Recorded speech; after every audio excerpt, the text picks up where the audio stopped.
Hello, everyone. This lesson concerned Thinking Gray and Free and Contrarian Leadership by Stephen B. Sample.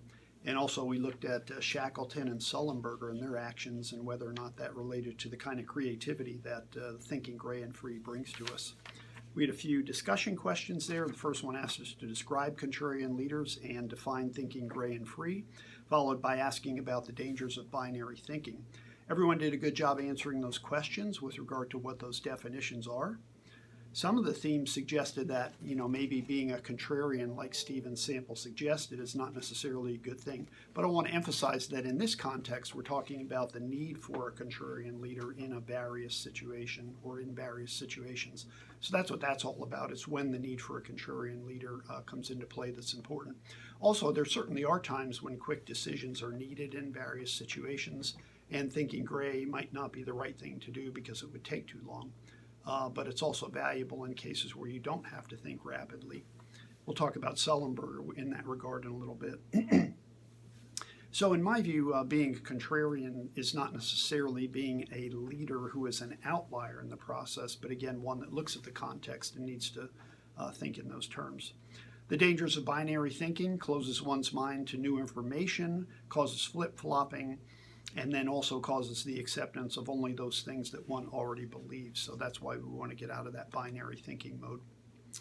Thinking gray, then, in conclusion, helps us to avoid jumping to conclusions, and thinking free gives us the opportunity to explore all kinds of alternatives. And again, those are important in given contexts. So you're asked to apply thinking gray and free principles to how Shackleton and Sullenberger address their predicaments, and also to describe a situation that you experienced where thinking gray and free could have helped you. So Shackleton and Sullenberger found themselves in significant predicaments, and Shackleton had a lot more time to think through those things, but he was still willing to pursue various alternatives based upon feedback from his men and so forth. Sullenberger had a lot less time to deal with it, but what was interesting about Sullenberger's actions is that he did not commit to a course of action that was put before him by the air traffic controllers. He considered it, but then he also weighed the situation at that point in time to determine what he had to do and when, and then he did not commit to what would have been a bad course of action. Ultimately, I think that his outcome should be the thing that judges the actions that he took and proves that he did the right thing because the outcome was successful and everyone surviving that. There were a variety of situations people talked about, and a lot of it had to do with college decisions, where you were going to go and what you were going to do, and how people felt that the thinking gray and free approach might have served them better in those situations. So I do think it's valuable to think back on situations where the outcome might have been better or more to your liking had you taken time to think through it in a gray and free sense.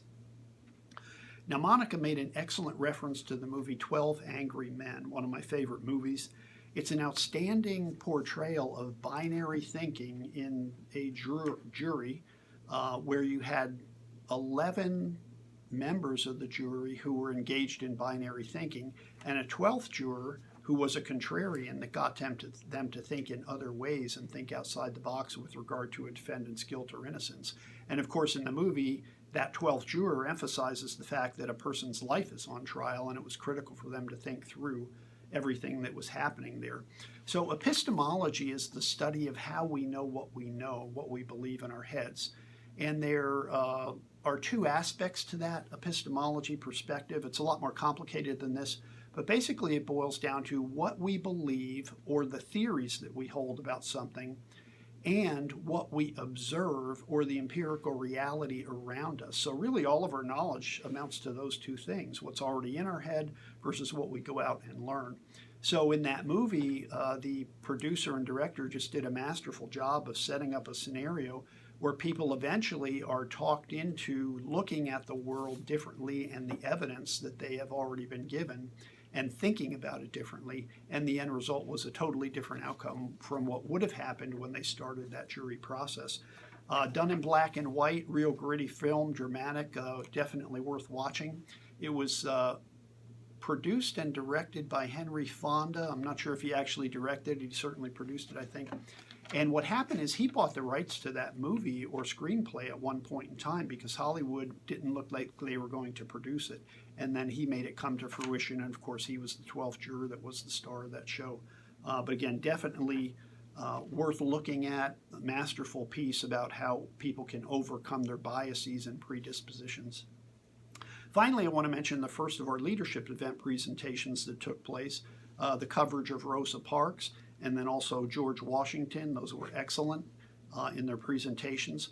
Now, one of the reasons I take this perspective might be considered a little bit strange or a little bit silly. If you ask the question, if a tree falls in the forest and no one is there to hear it, does it still make a sound? Now, similarly, if a leader does something or produces a positive outcome, but no one notices, is the person still a leader? So we can kind of adopt this perspective and ask about an event that occurred to determine if we can tie leadership to that event as it occurred. So if no one attributes leadership to the event, then is the leader involved, or is there any real leadership activity? So leadership isn't something we just bestow upon ourselves, but it's something that others bestow upon us as a result of the significant outcome that gets achieved. So it's a little bit different way of looking at leadership, if not actually thinking of it in gray and free terms.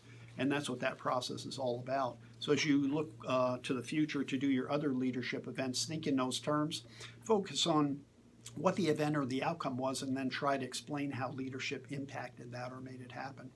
Thanks a bunch. We'll be talking to you in a few days.